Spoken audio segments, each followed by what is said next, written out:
Hi hello friends, ఎలా ఉన్నారు? Welcome back to మన ఛానల్ ఆరిఫ్ న్యాచురల్ లవర్. ప్రకృతి తన అందాన్ని ఒక్కో ప్రాంతంలో ఒక్కోలా చూపిస్తుంది.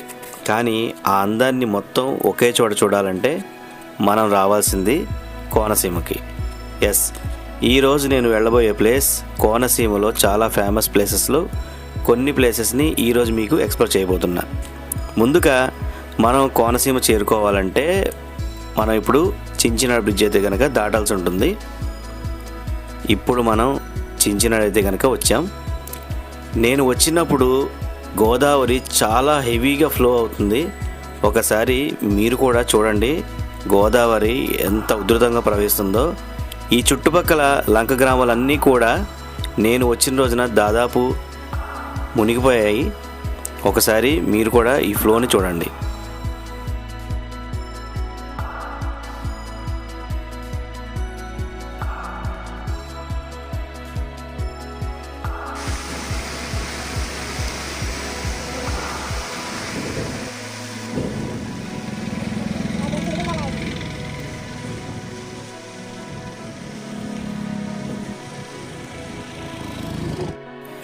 ఈ కోనసీమకి నేను వెళ్ళడానికి ముఖ్య కారణం అక్కడ ఒక ఆధ్యాత్మిక ప్లేస్ అయితే కనుక ఉంది.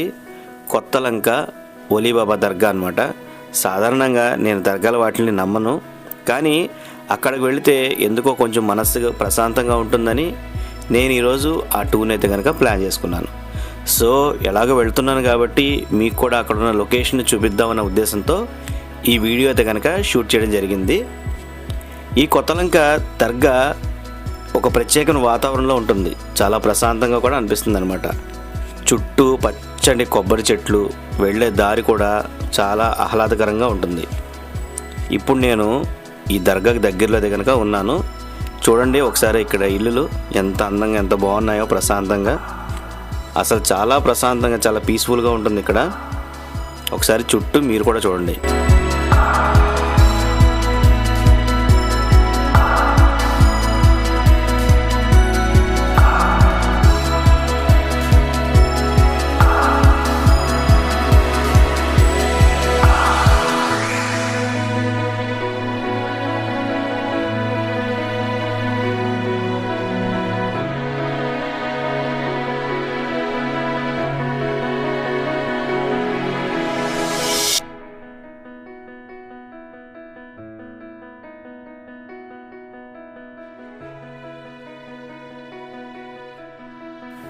మనం ఇప్పుడు ఆల్మోస్ట్ దర్గా దగ్గరికి అయితే కనుక వచ్చేసాం.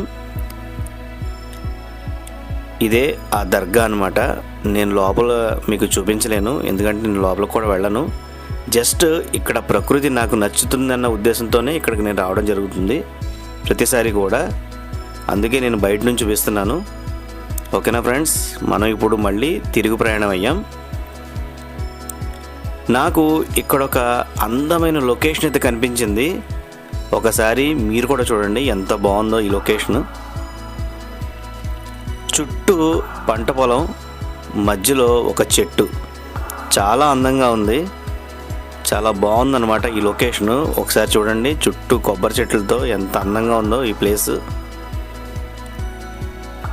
నేను కొంచెం అంటే ఇది జారుడుగా ఉంది, అందుకే మెల్లిగా చూసుకుంటూ ఆ చెట్టు దాకా దగ్గర దాకా వెళ్దామని చెప్పి అనుకున్నాను. అక్కడికి వెళ్ళి ఒక 2 ఫోటోలు తీసుకుందామని. కానీ కొంచెం దూరం వెళ్ళిన తర్వాత గట్టు చాలా ప్రమాదకరంగా కనిపించింది. అందుకే నేనైతే ఇంకా ముందుకైతే వెళ్ళలేదు. ఇక్కడ నుంచే ఒకసారి చూపిస్తాను, చూడండి లొకేషన్ అయితే ఎలా ఉందో. మీకు ఈ లొకేషన్ నచ్చితే తప్పకుండా కామెంట్ చేయండి.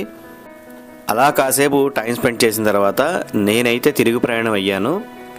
ఇప్పుడు నేను వెళ్ళబోయే ప్లేస్ ఈ ముమ్మిడివరంలోనే చాలా ఫేమస్ బిర్యానీ పాయింట్ అయిన, ఇన్స్టాగ్రామ్లో బాగా వైరల్ అవుతున్న తలుపులమ్మ బిర్యానీ పాయింట్కి అనమాట. ఈ కనిపిస్తున్న దారిలోంచి సుమారు ఒక 1/2 కిలోమీటర్ లోపలికైతే వెళ్ళాల్సి ఉంటుంది. ఈ హైవే పక్కనే ఈ దారి అయితే ఉంటుంది. మనం వచ్చేసాం తలుపులమ్మ బిర్యానీ సెంటర్కి. ఇప్పుడే వేడివేడిగా ఒక హండీ అయితే కనుక వచ్చింది. ఈ ఫుల్ 250 రూపాయలు ఛార్జ్ చేస్తున్నారు. సుమారు 3 ఈజీగా సరిపోతుందన్నమాట. క్వాంటిటీ కూడా చాలా ఎక్కువ ఇచ్చారు. జనం కూడా చాలా ఎక్కువ మంది అయితే కనుక క్యూ అయితే ఉంది ఇక్కడ. ఇంత లోపలికి కూడా ఈ బిర్యానీ పాయింట్ ఎందుకు అంత ఫేమస్ అయిందో దీని ఫుడ్ టేస్ట్ చేసి మీకు నేను ఎక్స్ప్లెయిన్ చేస్తాను. ఓకేనా ఫ్రెండ్స్, వేడివేడిగా పొగలు కక్కుతూ ఆ బిర్యానీ చూడండి, అసలు చూస్తూనే నోరు ఊరిపోతుంది కదా తినాలని చెప్పి. పదండి, ఇది జస్ట్ టేక్ అవే పాయింట్ మాత్రమే, ఇక్కడ కూర్చుని తినడానికి అయితే కనుక ఉండదు. మనం ఇప్పుడు ఒక మంచి ప్లేస్ చూసుకుని ఈ బిర్యానీ అయితే కనుక టేస్ట్ చేద్దాం.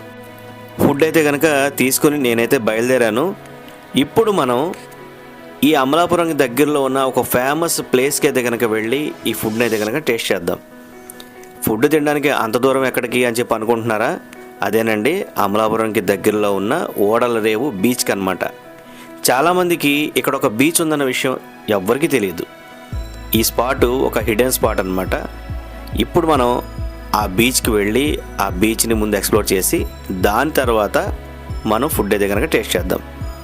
ఇప్పుడు మనం ముందుగా అమలాపురం నుంచి అల్లవరం అనే ఊరైతే చేరుకోవాలి.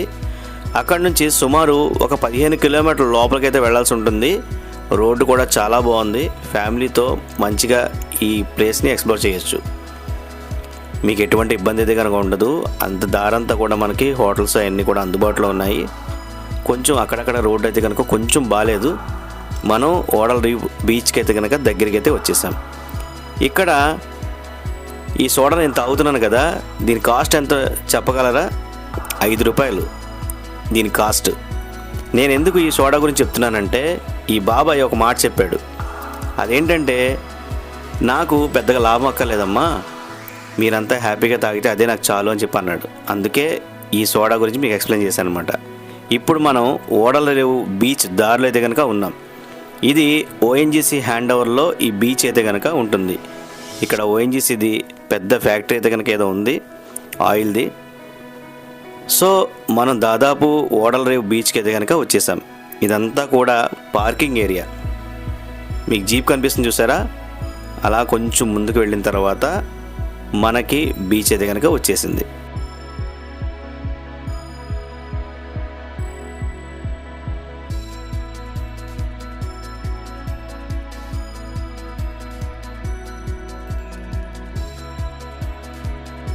వెల్కమ్ టు ఓడల రేవు బీచ్. నేను ఇదే ఫస్ట్ టైం ఈ బీచ్కి రావడం. నేను అసలు ఎక్స్పెక్ట్ చేయలే ఇక్కడ జనం ఉంటారని, కానీ చాలామంది అయితే కనుక వచ్చారు.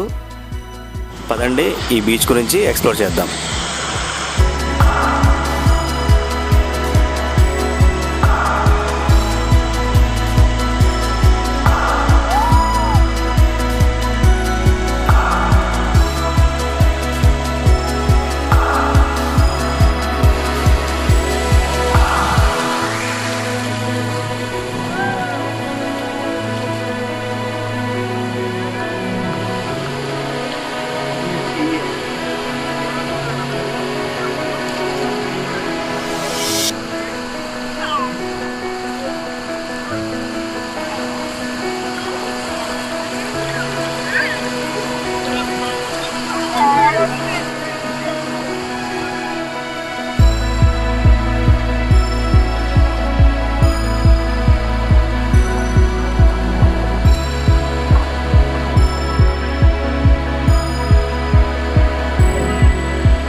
ఈ ఓడల రేవు బీచ్ ఆంధ్రప్రదేశ్లోని కోనసీమ జిల్లాలో అయితే కనుక ఉంది. అమలాపురానికి సుమారు 20 కిలోమీటర్ల దూరంలో ఈ బీచ్ అయితే కనుక ఉంటుంది.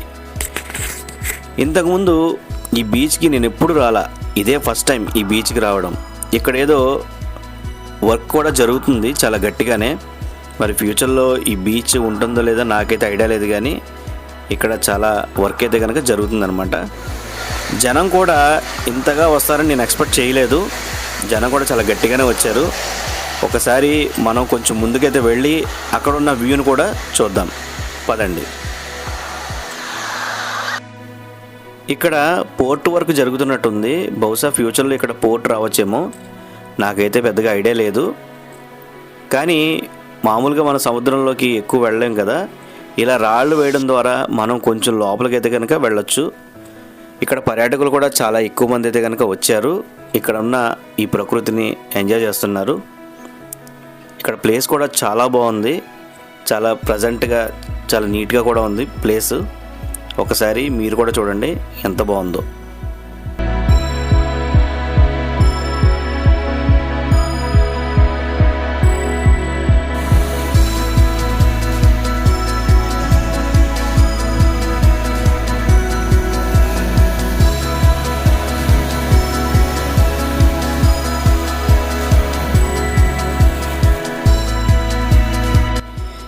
బీచ్ చాలా బాగుంది, కానీ మనకు ఇక్కడ ఎటువంటి సౌకర్యాలు అయితే కనుక ఉండవు. అంటే లేడీస్ డ్రెస్ చేంజింగ్ రూమ్స్ కానీ, టాయిలెట్స్ కానీ, ఫుడ్ కానీ, వాటర్ కానీ, వాష్రూమ్స్ కానీ ఏవి కూడా ఈ బీచ్లో లేవన్నమాట. అదొక్కటే మైనస్. కానీ బీచ్ మాత్రం చాలా బాగుంది. ఒక రోజంతా మంచిగా టైం స్పెండ్ చేయాలంటే ఈ బీచ్ పర్ఫెక్ట్ స్పాట్ అనమాట. పదండి, ఇప్పుడు నాకు బాగా ఆకలేస్తుంది. ఆ తలుపులను బిర్యానీ ఎలా ఉందో నేను ఒకసారి టేస్ట్ చేసి మీకు ఎక్స్ప్లెయిన్ చేస్తాను.